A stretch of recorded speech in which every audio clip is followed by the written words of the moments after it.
ఫైబ్రోనోజన్ is converted into fibrin by. ఈ fibrin అనే ఏంటి అని అంటే,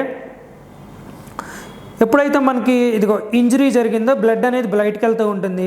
ఈ బ్లడ్ అని బయటికి రావడానికి వెంటనే ఈ ఫైబ్రినోజన్ అనేది రిలీజ్ అవుతుంది. ఈ ఫైబ్రినోజన్ రిలీజ్ అయినప్పుడు ఈ థ్రాంబిన్ అనేది ఏదైతే ఉందో ఈ ఫైబ్రినోజన్ని ఫైబ్రిన్గా మారుస్తుంది. ఈ ఫైబ్రిన్ వచ్చేసేసి ఇగో దారాల్లాగా పేరుస్తూ ఉంటుంది అనమాట, దారాల్లాగా పేరుస్తూ ఉంటుంది. అప్పుడు ఈ ఈ గాయం అనేది క్లోజ్ చేయటం వల్ల బ్లడ్ అనేది బయటకు పోకుండా ఉంటుందన్నమాట. అందుకే మీరు దెబ్బ తగిలిన తర్వాత ఒక 5-10 నిమిషాల తర్వాత చిన్న స్ట్రింగ్స్ లాగా వస్తూ ఉంటాయి అనమాట, అవే ఫైబ్రిన్ అనమాట. Next, which of the following elements involved in control of water content in the blood? ఇది ఒకసారి చూడండి అమ్మ. పొటాషియం అండ్ సోడియం ఈ రెండు కలిసి యాక్చువల్గా మనకు వాటర్ని వేస్ట్ ప్రొడక్ట్స్ని బయటకు పంపించేది ఏంటి అని అంటే కిడ్నీ కదా. ఏవైతే పాయిజనస్ సబ్స్టెన్సెస్ ఉన్నాయో అవన్నీ బయటకు పంపిస్తూ ఉంటాయి. వాటితో పాటు మెయిన్గా హెల్ప్ చేసేది కిడ్నీలో మెయిన్ హెల్ప్ చేసేది ఏంటి అని అంటే బ్లడ్ వాటరు బ్లడ్తో పాటు యూరిన్ ద్వారా బయటకు వెళ్ళకుండా ఎక్కువ హెల్ప్ చేస్తూ ఉండేది ఏంటంటే potassium and sodium. Next, which of the following is good source of vitamin A? ఇది చూడండి అమ్మ. ఫ్రెష్ వెజిటేబుల్స్ ఇంకా చాలా లిస్ట్ ఉంటాయి, ఒకసారి మీరు కావాలంటే చూడండి. వెజిటేబుల్ అన్నిటిలో విటమిన్ ఏ అనేది చాలా ఎక్కువగా ఉండటం జరుగుతుందన్నమాట. Next, which part to become modified as a tusk of element? అంటే ఈ ఏనుగు దంతాలు ఉంటాయి కదా ఇలా, ఈ ఏనుగు దంతాలు దేని మోడిఫికేషన్ అనమాట. దేని మోడిఫికేషన్ అంటే దేని రూపాంతరాలు అని అంటే ఇన్సిజర్స్ అంటే ముందు పళ్ళు ఉంటాయి కదా, అవి ఏనుగు యొక్క ముందు పళ్ళు అనమాట. ఈ ఆల్మోస్ట్ స్కల్ల దాకా అటాచ్ అయ్యి ఉంటాయి, అందుకే ఇవి చాలా స్ట్రాంగ్గా ఉంటాయి. సో అవి ఏటి వల్ల ఏంటి అని అంటే వాటి ఏటి దంతాలు అని అంటే ఇన్సిజర్స్, వాటికున్న ముందు పళ్ళు అలాగే పెద్దగా రూపాంతరం చెంది ఉంటాయి ఏనుగులలో. Next, which is the largest living bird on the earth? ఇది మన అందరికీ తెలుసు, ఆస్ట్రిచ్ అనమాట. The blood does not coagulate inside the body due to presence of, మనం కింద చెప్పాం కదమ్మా, థ్రాంబోసైట్స్ ప్లేట్లెట్స్ ఏవైతే ఉన్నాయో అవి బయట్స్కి బ్లడ్ వచ్చినప్పుడు మనకి రక్తాన్ని గడ్డకట్టకుండా చేస్తూ ఉంటాయి. అదే బాడీలో ఉన్న బ్లడ్ క్లాట్ అవ్వకుండా గడ్డకట్టుకోకుండా హెపారిన్ హెల్ప్ చేస్తుంది అనమాట. ఇది ఏది ప్రొడ్యూస్ చేస్తుందంటే ఉత్పత్తి లివర్ అనేది కాలేయం అనేది ఉత్పత్తి చేస్తుంది అనమాట. Which of the following endocrine gland is not found in pair in human body? మానవుని శరీరంలో జతగా లేని వినాళ గ్రంథి ఏది? అంటే 2 సైడ్స్ ఉండకుండా ఉండేదన్నమాట. ఇది చూడండి, పిట్యూటరీ గ్లాండ్ ఒకటే ఉంటుందన్నమాట, మిగతా అన్నీ డబల్ ఉంటాయి. Pituitary gland. Sweating or perspiration is natural లేకపోతే న్యాచురల్ వే ఆఫ్, అంటే ఏంటి అని అంటే స్వెట్టింగ్ రావడానికి మెయిన్ కారణం ఏంటి? స్వెట్టింగ్ రావడానికి మెయిన్ కారణం ఏంటి అంటే లోయరింగ్ అమ్మేది,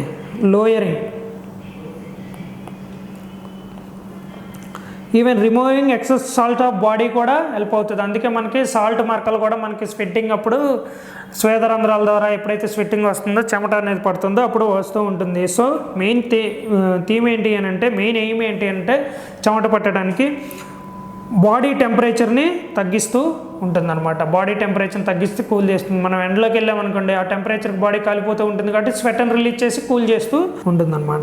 India's first armoured nuclear submarine, ఇది ఒకసారి చూడండి అమ్మ. INS Arihant first nuclear submarine అన్నమాట. సబ్మరైన్ తెలుసు కదా, వాటర్ లోపల ఇట్లా ఉంటాయి, వాటర్ లోపల సబ్మరైన్ అని చెప్పి ఐఎన్ఎస్ అరిహంత్.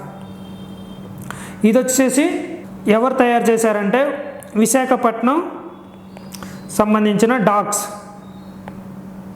పోర్ట్ ట్రస్ట్ తయారు చేయటం జరిగిందనమాట విశాఖపట్నం దగ్గర. ఇది వచ్చేసి ఎప్పుడు అని అంటే 2009లో దీన్ని లాంచ్ చేశారు. తర్వాత వచ్చేసి 2016లో దీన్ని కమిషన్ చేశారనమాట. అంటే దీన్ని పరిచయం చేశారు, దీన్ని ఫంక్షన్కి వాడటం జరుగుతుందన్నమాట. ఇది ఇప్పుడు రీసెంట్గా కూడా మనకి ఇండియా చైనా స్టాండ్ ఆఫ్ జరుగుతూ ఉంటే, యుద్ధాలు అక్కడ గొడవలు జరుగుతూ ఉంటే అక్కడికి తీసుకెళ్ళి వాడటం జరిగింది అనమాట, నేవీ వాళ్ళకి ఇవ్వటం జరిగింది. Next, bariatric surgery makes the changes to A person. Bariatric surgeon ఇది ఒకసారి చూడండి అమ్మ. ఇది ఇండియా చైనాకి కాదు, ఇది యాక్చువల్గా మన బోర్డర్ ఏదైతే ఉందో, వాటర్ బోర్డరు, ఈ సీ కోస్ట్ ఏదైతే ఉందో దీన్ని ప్రొటెక్ట్ చేస్తూ ఉంటుందమ్మా. సబ్మరైన్ కదా, ఇక్కడ ఇండియా చైనా ఉంటే దీనికి ఇక్కడ ప్రొటెక్షన్ చేయడానికి దీనితో పని ఏమీ ఉండదన్నమాట. ఇది తయారు చేసిందేమో విశాఖపట్నం డాక్స్, ఇది ఎక్కువ చుట్టూరు బోర్డర్ని గార్డ్ చేస్తూ ఉంటుంది. తర్వాత ఇక్కడ ఉందనుకోండి, ఈ వాటర్లో ఏమన్నా బయట నుంచి ఏమన్నా కింద వేరే సబ్మెరైన్స్ ఏమన్నా వస్తే ఈ సోనిక్ సౌండ్ వేవ్స్ అని చెప్పి అంటూ ఉంటారు కదా, వాటిని పంపించి డిటెక్ట్ చేస్తూ ఉంటుందన్నమాట. ఇది ఒక సబ్మెరైన్స్ ఎప్పుడు మరైన్ అంటే సముద్ర వాతావరణంలో కిందే, సబ్ అంటే కింద అనమాట, కిందలో ఉంటాయి అనమాట. ఇది చాలా చాలా ఇంపార్టెంట్, చైనాకు కాదనమాట. బేరియాట్రిక్ సర్జరీ ఎందుకు చేస్తారు? బేరియాట్రిక్ సర్జరీ ఎందుకు చేస్తారమ్మా? ఇది స్టమక్, ఇది పొట్ట అనమాట. తిన్న అన్నం అంతా ఇక్కడ వస్తుంది, ఇదంతా ఫుల్ అయ్యిందాక ఆకలిస్తూ ఉంటుంది. ఇది ఎప్పుడైతే ఫుల్ అయిందో ఇది పెరుగుతూ ఉంటుంది, అందుకే పొట్ట బయటికి వస్తూ ఉంటుంది. అందుకని చెప్పి బేరియాట్రిక్ సర్జరీ అంటే ఏంటి అని అంటే, ఇది జిజినం కదా, ఫైనల్గా డైజెస్ట్ అయిందంతా ఇట్లా వచ్చి రెక్టమ్ ద్వారా బయటకు వెళ్ళిపోతుంది. కానీ ఇక్కడ ఏం చేస్తారు అని అంటే, ఇదిగో ఈ పార్ట్ అంతా కట్ చేసేస్తారు. అప్పుడు మనకి స్టమక్ అంతా చిన్నగా ఉంటుంది, చిన్నగా ఉన్నది కాబట్టి కొద్దిగా తిన్నప్పుడే మనకి ఫుల్ అయినట్టు అయిపోతుంది.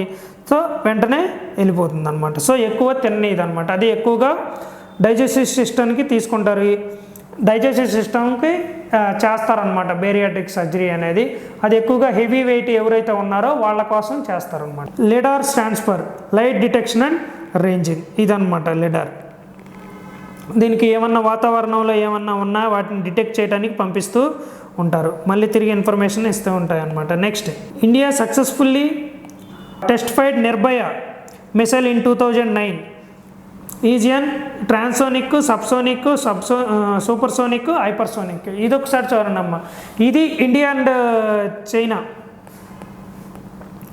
రీసెంట్గా మనకి ఇండియాకి చైనా గొడవలు జరుగుతున్నాయి కదా, సో ఈ నిర్భయ మిసైల్ తీసుకెళ్ళి అక్కడ ఒకవేళ వారు జరిగితే వాడటానికి అనేది అక్కడ పెట్టడం జరిగిందనమాట. ఇది వచ్చేసి ఏంటి అని అంటే, ఈ సబ్సోనిక్ సూపర్సోనిక్ మిసైల్ అంటే ఇది ఒకసారి చూడండి అమ్మ. సోనిక్ మిసైల్ అని అంటే జనరల్గా సౌండ్ని కొలుస్తారనమాట, సౌండ్ని 1 మార్చ్ అని చెప్పి కొలుస్తూ ఉంటారు. అంటే ఈ మార్చ్ అంటే ఏంటి అని అంటే, సౌండ్ ఎంత ట్రావెల్ చేస్తుందో అంత స్పీడ్తో ట్రావెల్ చేస్తుంది అనమాట. సో సోనిక్ అని అంటే సౌండ్కి ఈక్వల్గా ట్రావెల్ చేసే speed.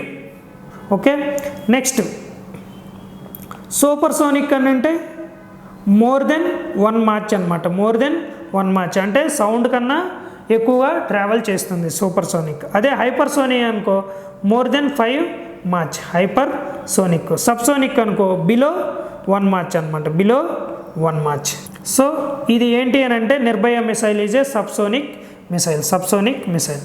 Which layer of the atmosphere is used for telecommunication. అంటే దూర రవాణా ప్రసారాలకి ఏ లేయర్ని, అట్మాస్ఫిక్ లేయర్ని వాడతారు. ఇది ట్రోపోస్ఫియర్, స్ట్రాటోస్ఫియర్, మీసోస్ఫియర్. ఇది వచ్చేసి థర్మోస్ఫియర్, ఎగ్జోస్ఫియర్. సో ఇక్కడ నుంచి ఇదంతా అయోనిస్ఫియర్. దీంట్లో ఉన్న రేడియో వేవ్స్ వీటి ద్వారానే మనకి ఎలక్ట్రిక్ సిగ్నల్స్ అనేవి, టెలికమ్యూనికేషన్ సిగ్నల్స్ అనేవి మనకి దూర ప్రాంతాల నుంచి మనకి వస్తూ ఉంటాయి. ఇక్కడ సంబంధించిన ఆ వేవ్స్ని మనం రిసీవ్ చేసుకుని రేడియోలో యాంటీనాలు ఉంటాయి, మనం తిప్పే కొందికి ఈ ఆ సిగ్నల్స్ మ్యాచ్ అయ్యి మనకి వాయిస్ అనేది రావడం జరుగుతుంది. మూవీస్లో కూడా చూసే ఉంటారు మీరు. Project Loon is related to, project Loon ఏంటంటే వైర్లెస్ కమ్యూనికేషన్ టెక్నాలజీ. ఇదేంటి అని అంటే ఏం లేదు, ఒక చిన్న వైఫై రౌటర్ లాగా ఉంటాయి, ఇంత బెలూన్ లాగా. దీన్ని పైకి గాలిలోకి వదిలేస్తారు. కొన్ని కిలోమీటర్ల పైకి ఇది వెళ్ళిన తర్వాత ఈ సిగ్నల్స్ అనేవి వైఫై లాగా రిలీజ్ చేస్తూ ఉంటాయి. దీన్ని ఎందుకు వాడతారంటే, సపోజ్ ఇది రిమోట్ విలేజ్ అనుకో, దూర ప్రాంతాలు అనుకున్నాం, పల్లెటూళ్ళు అనుకో, ఇక్కడ నుంచి ఇక్కడికి లైన్ చేయాలంటే చాలా కష్టం అవుతుంది. అందుకని ఏం చేస్తారు, ఇక్కడే పెద్దగా ఒక బెలూన్ లాగా తీసుకెళ్ళి పైనే ట్రాన్స్పోర్టర్ ద్వారాను వీటి ద్వారా సిగ్నల్స్ అనేవి ఇటు పంపిస్తూ ఉంటారు కమ్యూనికేషన్స్. ఇక్కడ ఉన్న వాళ్ళు ఈ సిగ్నల్స్ని రిసీవ్ చేసుకుని ఇంటర్నెట్ అనేది వాడటం జరుగుతుంది అనమాట. ఇదేంటి అంటే wireless communication technology project. The minimum possible temperature beyond which matter cannot be cooled is. అంటే ఏంటి అని అంటే, మనం టెంపరేచర్ తగ్గించే కొందికి ఒకానొక టెంపరేచర్, ఏదైనా వస్తువు యొక్క టెంపరేచర్ తగ్గించేటప్పటికి ఒకానొక టెంపరేచర్ తర్వాత దాన్ని ఇంకా తగ్గించలేము అనమాట. అది ఏ టెంపరేచర్ వరకే దాన్ని కూల్ చేయొచ్చు, అంతకన్నా కూల్ చేయలేము అనేది అర్థం అనమాట. ఇది వచ్చేసి -273.1 డిగ్రీ సెంటీగ్రేడ్ అనమాట. అదే దీన్ని మనం కెల్విన్లో తీసుకుంటే 0 డిగ్రీ కెల్విన్స్, అదే మనం ఫారెన్హీట్లో తీసుకుంటే -459.67 డిగ్రీస్ ఫారెన్హీట్ అనమాట. ఇది కానీ అనమాట. అంతకన్నా బియాండ్ మనం ఎంత కూల్ చేసినా అంతవరకే కూల్ అవుతుంది అనమాట. Next the photovoltaic cells are, మనందరికీ తెలుసు కదా సోలార్ సెల్స్లో ఫోటో వోల్టాయిక్ సెల్స్ ఉంటాయి. వాటి నుంచి సన్లైట్ రిసీవ్ చేసుకుంటుంది. సూర్యకిరణాల ద్వారా మనం ఎలక్ట్రిసిటీని జనరేట్ చేసుకుంటాం. ఇది ఒకటి ఇంపార్టెంట్ అమ్మా, రీసెంట్ డేస్ సోలార్ ఎనర్జీ కోసం important. Next BrahMos missile is joint venture of BrahMos అంటే చూడండి అమ్మ ఒకసారి, బ్రహ్మోస్ కదా, ఈ బ్రహ్మోస్లో ఈ పార్ట్ వచ్చేసేసి బ్రహ్మపుత్ర రివర్, ఇది వచ్చేసి మాస్కోవా రివర్ అనమాట. ఇది వచ్చేసి ఇండియా, ఇది వచ్చేసి రష్యా. సో ఈ రెండింటి కొలాబరేషన్తో స్టార్ట్ చేసిందే బ్రహ్మోస్ మిసైల్ అనమాట. దీంట్లో ఏంటి అని అంటే ఇది బై 2024 కల్లా ఫినిష్ అవుతుందంట మ్యానుఫ్యాక్చర్ చేయటం. ఆ తర్వాత ఇండియన్కి రావటం జరుగుతుంది. సో దీంతో నువ్వు ఈవెను ల్యాండ్ మీద నుంచి ఎయిర్లో ఉన్న టార్గెట్ని కూడా నువ్వు షూట్ చేయొచ్చు, ప్లస్ ఎయిర్లో ఉండి ఎయిర్ టార్గెట్ని కూడా చేసుకోవచ్చు, ఎయిర్లో ఉండి ల్యాండ్ మీద ఉన్న టార్గెట్ని కూడా షూట్ చేసుకోవచ్చు అనమాట. సో అన్నిటికీ ఉపయోగపడే మిసైల్ అనమాట. ఇది joint venture with India and Russia. Which island is named after Abdul Kalam on 4th September 2015. ఇది చూడండి అమ్మ ఒకసారి, వేలర్ ఐలాండ్ ఇది ఒడిషా దగ్గర ఉందన్నమాట. దీని యూజ్ ఏంటి అని అంటే మనకి రాకెట్లన్నీ మనకి శ్రీహరికోట దగ్గర ప్లస్ తుంబా ఈక్విటోరియల్ లాంచ్ సెంటర్ దగ్గర లాంచ్ చేస్తూ ఉంటారు కదా. కానీ ఏమైనా మిసైల్స్ కానీ అవి కానీ ఉంటే టెస్ట్లు ఎక్కడ చేస్తారు అని అంటే ఈ వేలర్ ఐలాండ్ దగ్గర చేస్తారనమాట. ఇది ఒడిషా కోస్ట్ దగ్గర ఉంటుంది. అది 2015లో దానికి అబ్దుల్ కలాం ఐలాండ్ అని పేరు పెట్టారు. ఎందుకనంటే Whaler island Abdul Kalam island పేరు పెట్టాడు. ఎందుకనంటే అబ్దుల్ కలాం అనే ఆయన మిసైల్ మ్యాన్ ఆఫ్ ఇండియా అనమాట. అతను చేసిన కృషికి గుర్తింపుగా పెట్టడం జరిగిందనమాట. ఇక్కడ ఏముంటుంది అని అంటే ఆ లాంచ్ చేసే ప్లేస్ని ఏమంటారంటే ఇంటిగ్రేటెడ్ టెస్ట్ మిసైల్ రేంజ్ అనమాట. ఇంటిగ్రేటెడ్ టెస్ట్ రేంజ్ చాలా important. Integrated test range. Who invented the centigrade scale? ఈ సెంటిగ్రేడ్ చూడండి అమ్మా, name it self suggesting rights ఇతను అనమాట. సో గుర్తుపెట్టుకోండి. Next who invented the electric bulb? ఇది కూడా చూడండి అమ్మ, థామస్ అల్వా ఎడిసన్. ఇది కూడా మనకి ఈజీ బిట్టే. Next who is the current governor of Andhra Pradesh ప్రస్తుత గవర్నర్ ఎవరమ్మా? Vishwabhushan Harichandan as of 2021. ఆ తర్వాత మారుస్తారో లేదో మనకైతే తెలియదు. ఏమనుకో తెలంగాణకి ఈయన ఇంతకుముందు చేసిన ఈయన ఇంతకుముందు మనకి చీఫ్ మినిస్టర్గా ప్లస్ ఫైనాన్స్ మినిస్టర్గా చేసిన ఆయన అనమాట. రా అనేది చూడండి అమ్మా, చాలా ఇంపార్టెంట్ అనమాట. రా అంటే ఏంటి అని అంటే రీసెర్చ్ అండ్ ఎనాలిసిస్ వింగ్. అంటే ఏంటి అని అంటే ఇది ఇండియా యొక్క ఇంటర్నేషనల్ రీసెర్చ్ ఆర్గనైజేషన్ అనమాట. రీసెర్చ్ ఆర్గనైజేషన్ అంటే ఏంటి అని అంటే ఇప్పుడు సపోజ్ ఏమన్నా టెర్రరిస్టులు బాంబ్ బ్లాస్ట్ కానీ చెన్నైలో కానీ ఎక్కడన్నా హైదరాబాద్లో కానీ పేల్చినారు అనుకోండి, అది ఇన్వెస్టిగేషన్ చేసేది ఎవరు అని అంటే నేషనల్ ఇన్వెస్టిగేషన్ ఏజెన్సీ. అట్లా కాకుండా ఇప్పుడు ఈ రా యొక్క ఇంపార్టెంట్ వర్క్ ఏంటి అని అంటే అవుట్ సైడ్ ఇండియా ఎవరైనా ప్లాన్ చేస్తున్నారు అని అంటే ఇండియా మీద, అక్కడి నుంచి ఇన్ఫర్మేషన్ టెర్రరిస్ట్ ఆర్గనైజేషన్ యొక్క ఇన్ఫర్మేషన్ గ్యాదర్ చేసుకుని మన సెక్యూరిటీస్కి ఇవ్వటం జరుగుతుందన్నమాట. సో ఇండియా యొక్క ఇంటర్నేషనల్ ఆర్గనైజేషన్ అనమాట, రీసెర్చ్ ఆర్గనైజేషన్ చాలా ఇంపార్టెంట్. దీన్ని ఎప్పుడు పెట్టడం జరిగింది అని అంటే 1968 సంవత్సరంలో తీసుకురావడం జరిగిందనమాట. Next with reference to banking system in India NEFT stands for. ఇది కూడా చాలా ఇంపార్టెంట్. ఇది ఒకసారి చూడండి. నీట్ అంటే మనం మనీ ట్రాన్స్ఫర్ చేసుకునేటప్పుడు ఎయిదర్ NEFT కానీ లేకపోతే IMPS కానీ యూజ్ చేసుకుంటాం కదా. సో ఇది వచ్చేసి టైం తీసుకుంటుంది. నేషనల్ ఎలక్ట్రానిక్ ఫండ్ ట్రాన్స్ఫర్ ఇది వచ్చేసి టైం తీసుకుంటుంది. ఇమ్మీడియట్ మోడో ఇమ్మీడియట్ పేమెంట్ అనుకుంటా. ఇది వచ్చేసి పేమెంట్ సిస్టమ్ అనమాట. సో ఇదేంటి అని అంటే మనకి ఫోన్పేలో గూగుల్ పేలో మొత్తం ఇదే యూజ్ అవుతుంది అనమాట. సో ఇమీడియట్గా మనీ అనేది ట్రాన్స్ఫర్ చేయటం జరుగుతుంది. సో దీని ఆన్సర్ వచ్చేసి electronic fund transfer. Next, dash is the founder of Facebook.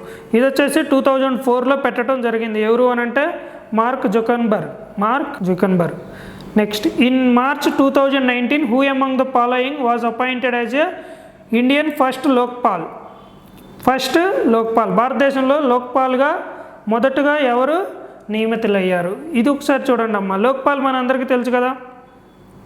ఈ లోక్పాల్ అనేది ఏంటి అని అంటే ఇప్పుడు ఈవెన్ పొలిటీషియన్స్ మీద కూడా ఏమన్నా కరప్షన్ ఛార్జెస్ కానీ ఉంటే లంచాలు అలాంటివి తీసుకునేదాంటి తొందరగా కేసెస్ పార్లమెంటేరియన్స్ మీద పబ్లిక్ అఫీషియల్స్ మీద డిస్పోజ్ చేయడానికి కేసులు నార్మల్ కోర్టులకు వెళ్తే చాలా టైం పడుతుందని ఎస్పెషల్లీ పబ్లిక్ అథారిటీస్ ఏవైతే ఉన్నాయో గవర్నమెంట్స్, ఎంపీసీ, ఎమ్మెల్యేసీ వీళ్ళ కోసం పెట్టిన కోర్టు అనమాట.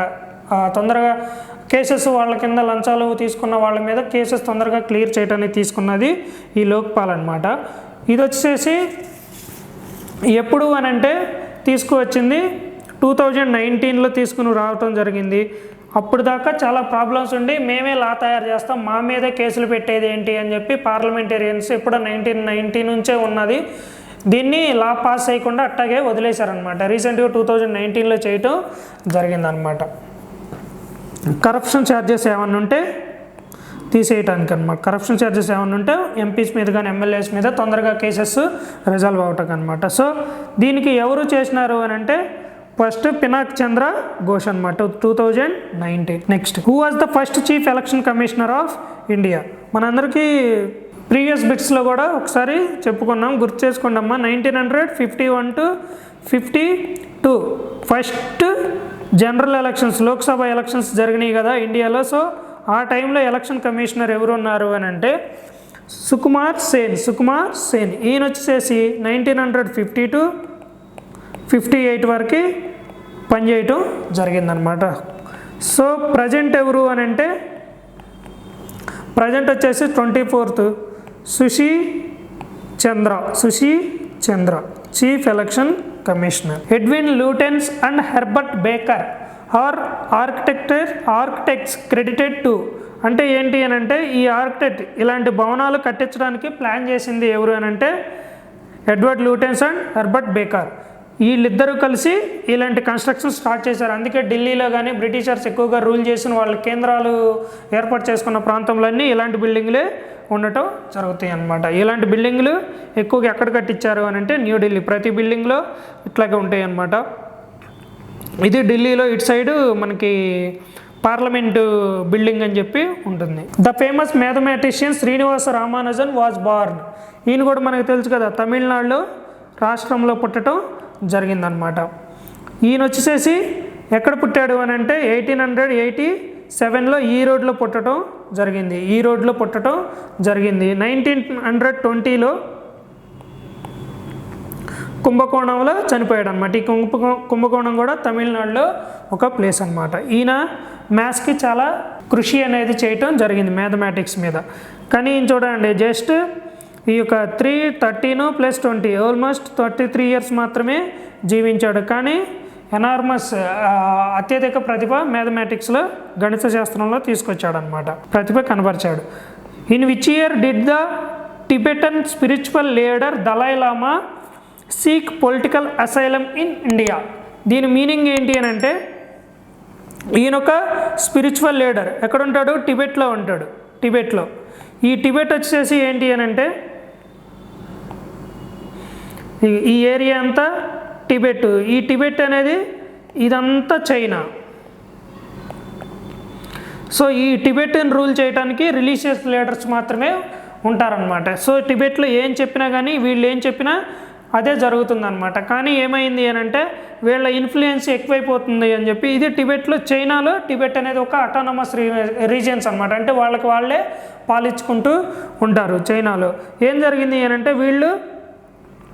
చైనా వాళ్ళు ఎక్కువగా వీళ్ళ మీద రూలింగ్ ఎక్కువైపోతుందని ఏం చేశారు అని అంటే టిబెట్ వాళ్ళు వీళ్ళకి చైనా వాళ్ళకి ఎదురు తిరిగారు అన్నమాట. ఎదురు తిరిగినప్పుడు చైనా వాళ్ళు దాడి చేయడం మొదలుపెట్టారు టిబెట్ వాళ్ళ మీద. అందుకని చెప్పి ఈ దలై లామా ఆయన 1959 సంవత్సరంలో ఇండియాకి రావటం జరిగిందనమాట.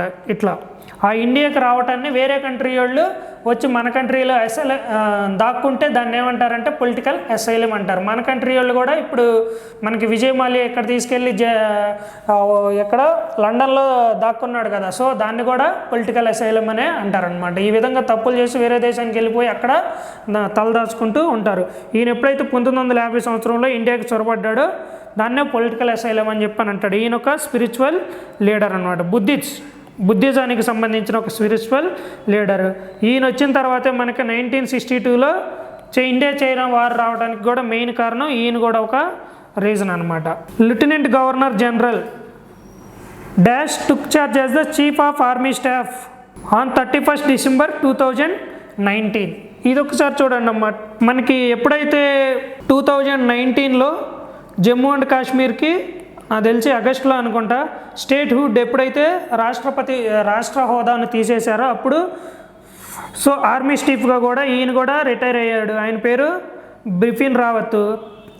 ఎప్పుడైతే ఆయన రిటైర్ అయ్యాడో సో ఆయన దగ్గర ఉన్న ఇంకా ఎక్స్పీరియన్స్ యూజ్ చేసుకుందామని చెప్పి కొత్త పోస్ట్ ఒకటి క్రియేట్ చేయటం జరిగింది. అదే చీఫ్ ఆఫ్ ఆర్మీ స్టాఫ్ అనమాట. దాన్ని ఎవరు నియమితులయ్యారంటే బిపిన్ రావత్. ఎవరు నియమితులయ్యారంటే Bipin Rawat. Name the first lieutenant governor of union territory of Jammu and Kashmir. ఇది ఒకసారి చూడండి అమ్మ. ఎప్పుడైతే 2019లో జమ్మూ కాశ్మీర్కి రాష్ట్ర హోదా అనేది తీసేశారో ఆ తర్వాత యూనియన్ టెరిటరీ చేసినప్పుడు లెఫ్టినెంట్ గవర్నర్ అనే ఒక అతను ఉండాలి కదా. అతను ఎవరు పనిచేసినారు అని అంటే గిరీష్ చంద్ర ముర్ము అనే ఆయన పనిచేయటం జరిగిందనమాట. పనిచేయటం జరిగిందనమాట. ఇప్పుడు ఎవరు అని అంటే మనోజ్ సిన్హా. సో ఈ పేరు గుర్తుపెట్టుకోండి అమ్మ, important. Next full form of ASSOCHAM. ఇదేంటి అని అంటే ఇది ఒక ఆర్గనైజేషన్. ఇది ఏం చేస్తుంది అని అంటే ఇండియాకు సంబంధించిన వ్యాపారాలు అవన్నీ వర్తకాలు వాటిని అమ్మటానికి ఇండియాస్ ట్రేడ్ గురించి రీసెర్చ్ చేస్తూ ఉంటుందన్నమాట. ట్రేడ్ గురించి రిప్రజెంట్ చేస్తూ ఉంటుంది, వ్యాపారాలు వాటి గురించి వివరణలు అనేవి ఇస్తుందన్నమాట. సో దీని మీనింగ్ ఏంటంటే associated chambers of commerce and industry. ఇది వచ్చేసి 1920లో పెట్టడం జరిగిందనమాట భారతదేశంలో. Next GIS stands for. ఇది కూడా ఒకసారి చూడండి అమ్మా. జిఐఎస్ అంటే జాగ్రఫికల్ ఇన్ఫర్మేషన్ సిస్టమ్. దీని పని ఏంటి అని అంటే ఇదిగోండి, ఏమన్నా డేటా లేయర్స్ కానీ ఇట్లా చేస్తారు, లేకపోతే బిల్డింగ్స్ డేటా తీసుకుంటారు, వెజిటేషన్ కవరు, సపోజ్ మొక్కలు ఎంతెంత కిలోమీటర్ల వరకు ఉంది అని చెప్పి శాటిలైట్స్ ద్వారా కానీ లేకపోతే డ్రోన్స్ ద్వారా కానీ మెజర్మెంట్స్ తీసుకుంటూ ఉంటారు.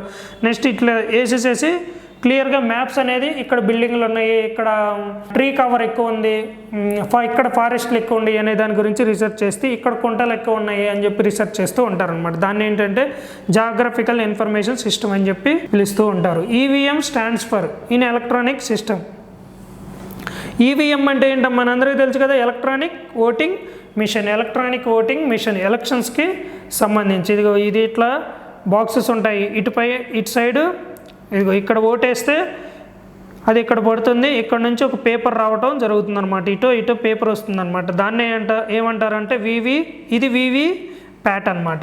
వివి ప్యాట్. ఇక్కడ ఓటేసింది, నువ్వు వేసిందా లేదని ఇక్కడ బయటకు వచ్చి చూసుకోవటానికి ఉంటుందన్నమాట. ఇది voter verified paper, VV PAT అని చెప్పి పిలుస్తూ ఉంటారు. ఒకసారి చూసుకున్నాం. ఇది OTEC stands for ocean thermal energy conversation అనమాట. థర్మల్ ఎనర్జీ కన్వర్జేషన్ అంటే ఏంటి?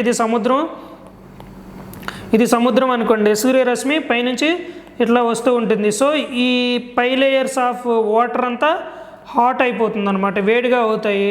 ఈ వేడిగా నీళ్ళు కాస్త బరువు తక్కువ ఉంటాయి కాబట్టి వేడిగా నీళ్ళు కిందకు వస్తాయి. కింద చల్లటి నీళ్ళన్నీ మళ్ళీ పైకి వెళ్తాయి అన్నమాట. ఎప్పుడైతే ఈ కిందకి పైకి వెళ్తూ ఉంటాయో ఆ మూమెంట్ ద్వారా ఇక్కడ ఫ్యాన్లు అనేవి పెడతారనమాట. ఈ వాటర్ పైకి కిందకి వెళ్ళినప్పుడు ఆ ఫ్యాన్ అనేది తిరుగుతూ ఉంటుందన్నమాట. అలా తిరగటం వల్ల ఎలక్ట్రిసిటీ అనేది జనరేట్ చేసుకుంటూ ఉంటారు. దాన్ని బట్టి సాంద్రత డిఫరెన్సెస్ వల్ల అనమాట. దాన్ని ఏంటి అంటే ఓషియన్ థర్మల్ ఎనర్జీ కన్వర్షన్ అని చెప్పి చెప్తూ ఉంటారనమాట. Next Netaji Subhash Chandra Bose national institute of sports, ఇది ఎక్కడ ఉంది అని అంటే పటియాల అమ్మ. ఇది ఒకసారి గుర్తుపెట్టుకోండి. సుభాష్ చంద్రబోస్ స్పోర్ట్స్ స్టేడియం ఎక్కడ ఉంది అని అంటే Patiala is in Haryana. Central potato research institute, ఇది కూడా ఒకసారి చూడండి అమ్మ. పొటాటో అంటే ఏంటి, బంగాళదుంపల మీద రీసెర్చ్ చేస్తూ ఉంటారనమాట. సో అలాంటి రీసెర్చ్ ఇన్స్టిట్యూట్ ఫస్ట్ ఎక్కడ పెట్టారు అని అంటే 1949లో బీహార్లో పెట్టడం జరిగింది. ఎక్కడ, బీహార్లో. తర్వాత వచ్చేసి దీన్ని 1956లో షిమ్లాకు మార్చడం జరిగిందమ్మా. షిమ్లా ఇది వచ్చేసి హిమాచల్ ప్రదేశ్లో ఉండటం జరిగింది. సో ప్రజెంట్ ఎక్కడుంది అని అంటే షిమ్లాలో ఉందన్నమాట. దీన్ని ఎవరు హ్యాండ్ ఓవర్ తీసుకున్నారంటే ICAR అనమాట, అగ్రికల్చర్ రీసెర్చ్ ఇన్స్టిట్యూట్ అనమాట. ICAR 1966లో దీని కంట్రోల్ అంతా తీసుకుని రీసెర్చ్ చేయటం స్టార్ట్ చేశారనమాట. సో స్టార్ట్ చేసిందేమో బీహార్లో 49లో, 56లో షిమ్లాకి మార్చడం జరిగింది. ఫుల్ ఫామ్ ఆఫ్ నాటో, ఇది కూడా చూడండి అమ్మా, చాలా ఇంపార్టెంట్. ఈ డయాగ్రామ్ మీకు ఎందుకు ఇవ్వడం జరిగింది అని అంటే ఈ గ్రీన్ కలర్ ఇవన్నీ ఒక కూటమి అనమాట, ఒక కూటమి. ఇది ఒక military organisation. So North Atlantic Treaty Organisation అనమాట. ఎందుకని అంటే ఇదంతా అట్లాంటిక్ ఓషన్ కదా, ఈ ఏరియా అంతా అట్లాంటిక్ ఓషియన్. ఇది ఎప్పుడు ఫామ్ అయింది అని అంటే 1949 సంవత్సరంలో ఫామ్ అయింది. ఎప్పుడైతే 1944లో మనకి సెకండ్ వరల్డ్ వార్, రెండో ప్రపంచ యుద్ధం అనేది అయిపోయిందో, ఎప్పుడైతే ఈ అమెరికా ఇవన్నీ గెలవటం జరిగిందో, ఆ తర్వాత నేను ఆధిపత్యం కోసం అని చెప్పి అమెరికా సపోర్టెడ్ కంట్రీస్, ఈ యూరప్ ప్లస్ అమెరికా, ఈ సపోర్ట్ కంట్రీస్ ప్లస్ ఇవి రష్యా, ఈ రెండు మేమని ఆధిపత్యం కోసం చలాయిస్తూ ఉన్నాయన్నమాట. అందుకని చెప్పి ఈ రష్యా కానీ జర్మనీ కానీ ఎవరన్నా ఈ కంట్రీ మీద, ఈ గ్రీన్ కలర్ కంట్రీస్ మీద అటాక్ చేస్తే వీళ్ళు కూడా వచ్చి దాడి చేయడానికి అనుగుణంగా వీళ్ళు ఒక ఒప్పందం అనేది చేసుకున్నారనమాట. దాన్నే నార్త్ అట్లాంటిక్ ట్రీటీ ఆర్గనైజేషన్ అని అంటారు. ఇది ఒక మిలిటరీ ఆర్గనైజేషన్. ఒకవేళ రష్యా మీద ఏమైనా అటాక్ జరిగితే వీళ్ళంతా వచ్చి అటాక్ చేస్తారనమాట. లేకపోతే వాళ్ళంతా ఎవరైనా ఇప్పుడు మన దాని మీద అటాక్ చేశారు అని అంటే మనకు రష్యా ఎంత సపోర్ట్ చేస్తుందో ఆ విధంగా అనమాట. ఇది ఒక మిలిటరీ ఆర్గనైజేషన్. వీళ్ళంతా ఒక గ్రూప్ లాగా ఏర్పడి ఈ కంట్రీస్లో ఏ కంట్రీస్ మీద వేరే వాళ్ళు ఎవరన్నా దాడి చేసినా ఈ ఏ కంట్రీ వాళ్ళు అయినా కానీ తిరిగి ఆ కంట్రీ మీద దాడి చేసే కెపాసిటీ అనేది ఉంటుందన్నమాట. Next headquarters of World Trade Organisation ఇది వచ్చేసి జెనీవా, స్విట్జర్లాండ్. ఎక్కడుంది? జెనీవా, స్విట్జర్లాండ్లో ఉంది. European country. ఇది వచ్చేసి 1995లో తీసుకురావడం జరిగింది. Next where was the national memorial of India is located. ఎక్కడ ఉంది అని అంటే ఇది న్యూఢిల్లీ అనమాట. ఇది వచ్చేసి ఇండియా గేట్ దాని వెనకాల వార్ మెమోరియల్ అనేది పెట్టడం జరిగింది. సెల్యూట్ కూడా చేస్తున్నారు.